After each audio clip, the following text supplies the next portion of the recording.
श्री संत सद्गुरू बाळूमामा प्रसन्न. आज बाळूमामा तुमच्यावर खुश झाले आहेत व तुम्हाला मोठा आशीर्वाद देण्यासाठी आले आहेत. आज तुम्हाला मामा आनंदाची बातमी देणार आहेत. लवकरच तुमच्या जवळ एक चांगली गोष्ट येणार आहे आणि त्यामुळे तुम्ही खूप आनंदित होऊन जाल. आणि तुम्हाला याचा अनुभव घ्यायचा असेल तर फक्त मामांवर पूर्ण मनापासून विश्वास ठेवा आणि हा संदेश मोजून 15 मिनिटं मन लावून ऐका. तुमचं मन शांत होऊन जाईल आणि तुमच्या मुलांना दीर्घायुष्य लाभेल. माणूस आयुष्यात यशस्वी होण्यासाठी नेहमीच धडपडत असतो. सर्व प्रयत्न करूनही बऱ्याच वेळा पदरी उपेक्षाच येतात. हे आपलं अपयश की भाग्य हे घोडं सुटायला अवघड जातं. अपयश असेल तर दैव, भाग्य, नशीब असणं म्हणणं कितपत बरोबर ठरेल. एकदा आपल्यातली कमतरता आहे मान्य केलं की आपण खचून जातो आणि कुढत आयुष्य जगावं लागतं. पण काही प्रश्नांचं उत्तरच मिळत नसेल तर हतबल होण्याशिवाय आणि असेच बाळूमामांचे संदेश आपल्यापर्यंत पोहोचण्यासाठी पहिल्यांदा व्हिडिओला लाईक करा. चॅनलवर नवीन असाल तर चॅनलला लाल कलरच्या बटनला सबस्क्राईब करून शेजारील बेल आयकॉन नक्की प्रेस करा, जेणेकरून येणारे बाळूमामांचे संदेश आपल्याला सर्वात अगोदर भेटतील. आणि कमेंटमध्ये बाळूमामा प्रसन्न लिहायला विसरू नका. बाळूमामा म्हणतात, संघर्ष नेहमी दुसऱ्या माणसांबरोबरच असतो असं काही नाही. नको असणारा निर्णय घेण्याची पाळी स्वतःवर आली की स्वतःशीच संघर्ष सुरू होतो. पाठीवरच्या ओझ्यापेक्षा मनावरचं ओझं नेहमी जड असतं. ते हलकं करायचं म्हटलं तर झेलणारा तितकंच आपलासा असावा लागतो. माणसं जोडताना एक लक्षात असू द्या, प्रत्येक झाडाने फळ दिलंच पाहिजे असं होत नाही. तर काही झाडं सावलीसाठीही राखून ठेवावी लागतात. तुमची झालेली चूक तुमचा खरा शिक्षक असतो. म्हणून कोणतीही गोष्ट फुकट मिळाली की माणसाला त्याची किंमत वाटत नाही आणि तो त्याला पूर्ण किंमत देतही नाही. भरल्या बाजारातून मी खूप वेळा रिकाम्या हातानेच परत येतो. पूर्वी पैसा नव्हता आणि आता पैसा असूनही कोणत्याही गोष्टीची इच्छा होत नाही. आपल्या अडचणींवर मात करण्याचं सामर्थ्य फक्त आपल्यावरच असतं. इतरांकडे केवळ सल्ले असतात. कोणी सांगितलं असेल तेवढंच काम करावं, नसेल जमत तर विषय सोडून द्यावा. उगाच वेळ आणि मेहनत वाया घालवू नये. खेळ कोणताही असो, तो जिंकण्यासाठी खेळता आला पाहिजे. जीवनात लोक काय म्हणतील याची पर्वा करायची नाही, म्हणजे माणसाला सुख लागतं. सुरुवात करणं सोपं आहे, पण चिकाटी ही एक कला आहे. हृदयातल्या मंदिरात अंधार असेल तर घरातल्या देवघरात दिवा लावून उपयोग नसतो. रेशमाचा धागा निर्माण करणाऱ्या किड्याला रेशमाचा बाजारभाव कुठे माहीत असतो. नको नको वाटणारे विचार मनातून हुसकता न येणं ही काहीही नरकच आहे. म्हणून चांगला विचार करा, चांगलं बघा, चांगलं ऐका आणि असेच बाळूमामांचे संदेश आपल्यापर्यंत पोहोचण्यासाठी पहिल्यांदा व्हिडिओला लाईक करा. चॅनलवर नवीन असाल तर चॅनलला सबस्क्राईब करा आणि कमेंटमध्ये बाळूमामा प्रसन्न लिहायला विसरू नका. भक्ती म्हणजे नेमकं काय? दिवसातून 2 वेळा पूजा, आठवड्यातून एकदा मंदिरात जाऊन देवाचं दर्शन आणि अमुक एक वारी, उपवास झाली भक्ती. मग इतर बाकी वेळ दुसऱ्यांचा उपहास. पाठीमागे त्यांच्याबद्दल अपशब्द, अहंकार, गर्व आणि अट्टहास ही भक्ती नाही, ही आहे सक्ती. सगळे करतात म्हणून आपण पण करायची सक्ती. भक्तीत शक्ती असावी, सक्ती नसावी. कुंभाराला मग्न होऊन मडक्याला आकार द्यायचं पाहावं. जोपर्यंत मडक्याला हवा तसा आकार मिळत नाही, तोपर्यंत कुंभाराचे हात त्याला आकार देत असतात. ती खरी भक्ती. आईला आपल्या लेकराला गोंजरताना पाहावं, ती खरी भक्ती. एखाद्या संताला बेधुंद होऊन अभंग गाताना पाहावं, ती खरी भक्ती. चिमणीला आपल्या पिल्लांना भरवताना पाहावं, ती खरी भक्ती. मनापासून केलेली गोष्ट प्रत्येक म्हणजे गोष्ट भक्ती होय. अहो, ज्याने संपूर्ण सृष्टी निर्माण केली त्याला जाऊन माणसं हे काम झालं तर तुला अभिषेक करेन किंवा आणखी एक देणगी देऊन लालूच दाखवतो, त्याला भक्ती नाही म्हणत. भक्ती हा निरपेक्ष, नित्तळ, निर्मल आणि प्रामाणिक भाव आहे. भक्तीच्या सीमा त्या पलीकडल्या आहेत, किंबहुना भक्तीला सीमाच नाही. भक्तीच्या सीमा ठरवायला जातो ना, तिथेच आपण फसतो. म्हणून तर बाबूजी एका भगवद्गीतेत म्हणतात, देव अंतरात नांदे, देव दाही दिशांनी गांदे, देव आभाळी सागरी, देव आहे चराचरी, देव शोधून या पाहावी, देव सहानुभूती या ठाई. म्हणून एक शेतकरी होता. तो आपल्या शेतात मशागत करायचा. त्या शेताच्या मधोमध दगडाचा एक भाग जमिनीचा वर पसरला होता. त्यामुळे तो अनेक वेळा त्याला अडथळ्यानंतर पडला होता. त्याला काढण्यासाठी शेतीची बरीच अवजारं तुटली हे कळत नव्हतं. रोजच्या प्रमाणे आजही तो पहाटे शेतीला गेला, पण वर्षानुवर्ष जे घडत होतं तेच घडलं. पुन्हा एकदा शेतकऱ्याचा नांगर दगडावर आदळून तुटला. शेतकऱ्याला खूप राग आला आणि त्याने मनात विचार केला की आज काही झालं तरी हा खडक जमिनीतून काढून या शेताबाहेर टाकायचा. त्याने लगेच धावून 2-4 जणांना बोलवून आणि सगळ्यासह त्या दगडापर्यंत पोहोचला. मित्रांनो, शेतकरी म्हणाला, हे बघा, जमिनीतून बाहेर पडलेल्या या खडकाच्या भागाने माझे खूप नुकसान केले आहे आणि आज आपण सर्वांनी मिळून तो मुळापासून बाहेर काढायचा आहे. असं म्हणून तो फावड्याने दगडाच्या काठावर मारू लागला. पण काय, त्याने 1-2च मारले आणि संपूर्ण दगडातून बाहेर जमिनीतून बाहेर पडला. एकत्र उभा असलेले लोक आश्चर्यचकित झाले आणि त्यांच्यापैकी एकाने हसून विचारलं, का भाऊ, तुमच्या शेतात मधोमध एक मोठा खडक गाडला आहे असं म्हणायचे, पण तो छोटा दगड निघाला. शेतकऱ्यालाही आश्चर्य वाटले की वर्षानुवर्ष जो त्याला मोठा खडक समजत होता, प्रत्यक्षात तो एक छोटासा दगड होता. आधी काढण्याचा प्रयत्न केला असता तर एवढा त्रास सहन करावा लागला नसता आणि मित्रांसमोर आपली चेष्टा केली नसती, अशी खंत त्याने व्यक्त केली.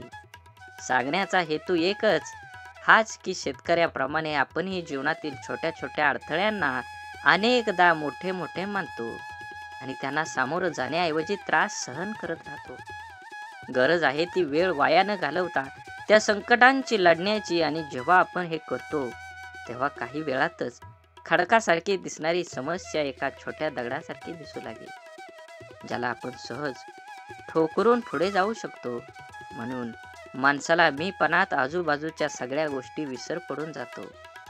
त्याला हे कळत नाही की कुणी जन्माला येताना कुठलंही लेबल लावून जन्माला येत नाही, तर फक्त एक माणूस म्हणून जन्माला येतो आणि मरतानाही एक माणूस म्हणून मरत असतो.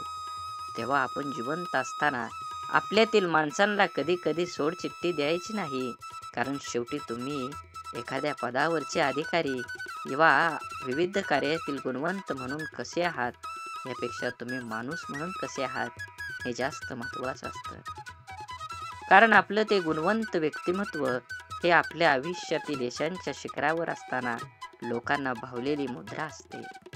त्या काळात आपल्या हाती सत्तेची दोर असल्यामुळे सगळेजण आपल्याला मान आदर देत असतात. आपल्याला प्रत्येक गोष्टीला अतिशय युक्तीने दाद दिली जाते. अगदी आपली माकड चाळे सुद्धा लोकांना हनुमंतांच्या सूर्यबिंब गिळगीपर्यंत गेलेल्या झेपेपेक्षा महान वाटत असते. परंतु इतिहासाचे धडे खोकून खोकून सुद्धा आपल्या हे लक्षात येत नाही की सगळा मामला भाटगिरी, हुजेगिरी, चमकेगिरी असते. जसं जगन्नाथाच्या रथाखालून जाणाऱ्या कुत्र्याला सारे लोक मला नमस्कार करतात असं वाटतं, पण रथ डोक्यावर बाजूला होताच पाठीवर काठी बसते आणि सत्याची जाणीव होते. तसंच आपलं होत असतं.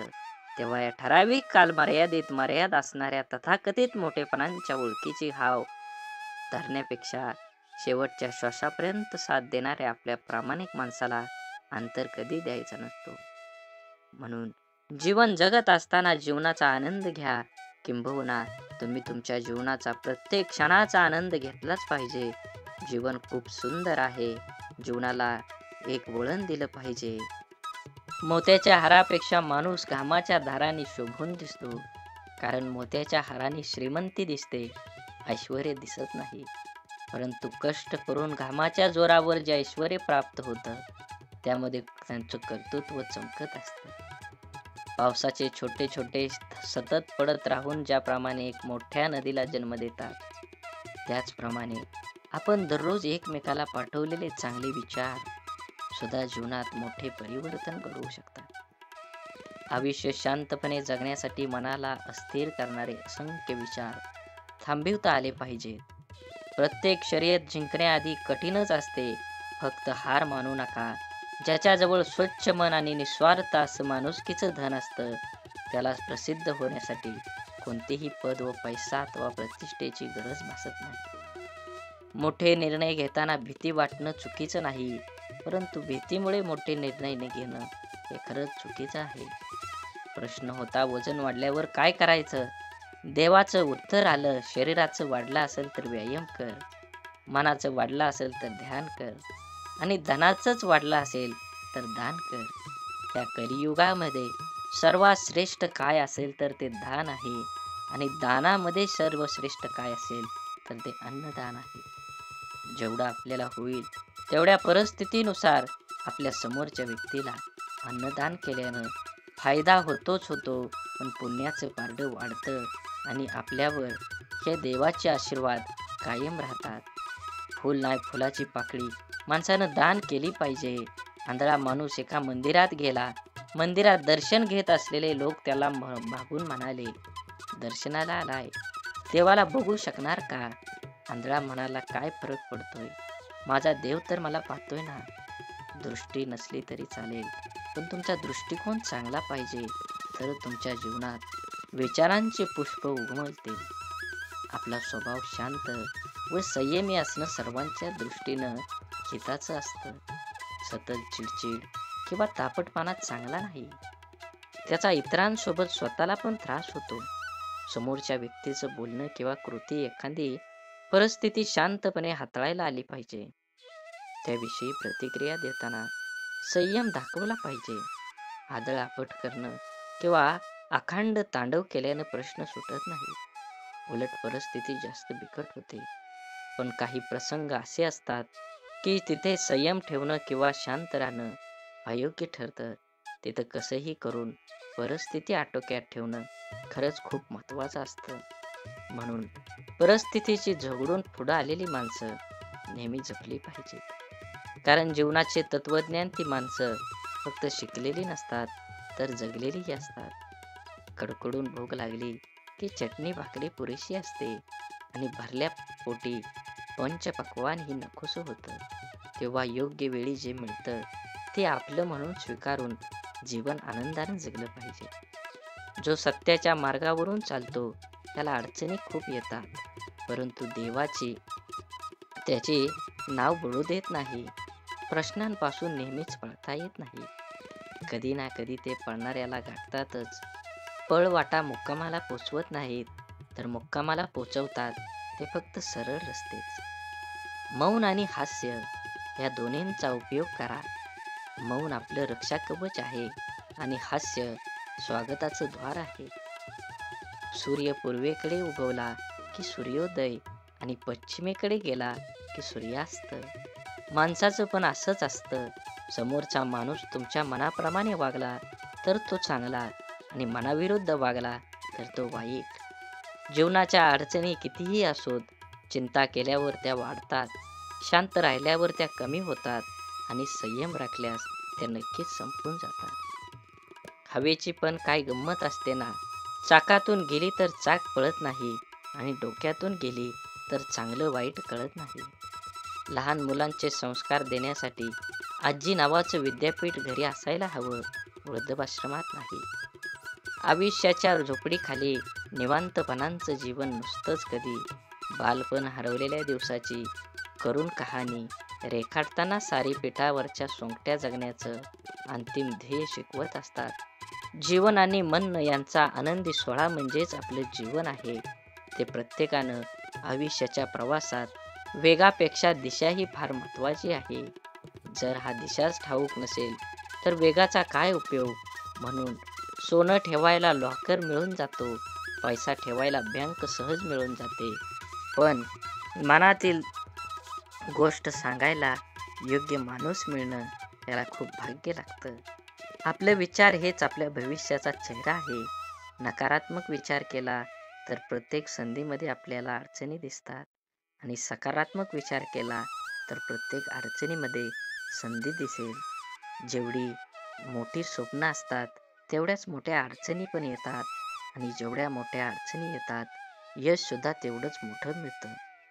मळलेली प्रत्येक नोट ही जरी दिसायला खराब असली, तरीही तिची किंमत बाजारात असलेल्या नवीन नोटी इतकीच असते. म्हणूनच माणसानेही आपल्या मनमोकळेपणावर कमीपणा घेऊ नये. व्यक्तिमत्वाला आणि स्वभावाला न शोभणाऱ्या भूमिका नाईलाजास्तव साकारायला भाग पाडणारं अनियंत्रित चित्रपट म्हणजे आयुष्य असतं.